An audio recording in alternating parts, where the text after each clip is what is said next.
Sveiki, esu Benjaminas Parušas, UAB Eneka vadybininkas ir šiandien jums atsakysiu 5 dažniausiai užduodamus klausimus apie mūsų vandens naudojimo sistemą Rainy įrenginį. Turbūt girdėjote, jog lietaus vandens naudojimo sistema gali sutaupyti mažiausiai 50% geriamo vandens. Vandentiekio vandenį skirta naudoti vejos ir daržo ar gėlyno laistymui, o taip pat ir tualeto bakelio užpilnymui, skalbimui, automobilio plovimui, kitiems darbams ūkyje. Pakeiskite lietaus vandenį.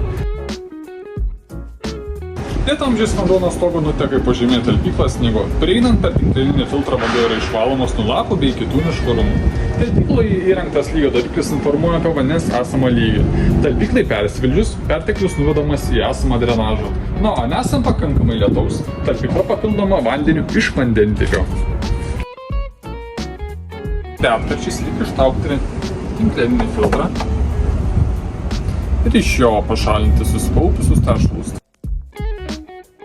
Naudojant sniego talpyklą vanduo nepatiria neigiamos šilumos ir šviesos įtakos. Vandens temperatūra požeminėje talpykloje išlieka tarp 6-8 laipsnių, tokiame šaltame vandenyje nesivysto mikroorganizmai ir dumbliai.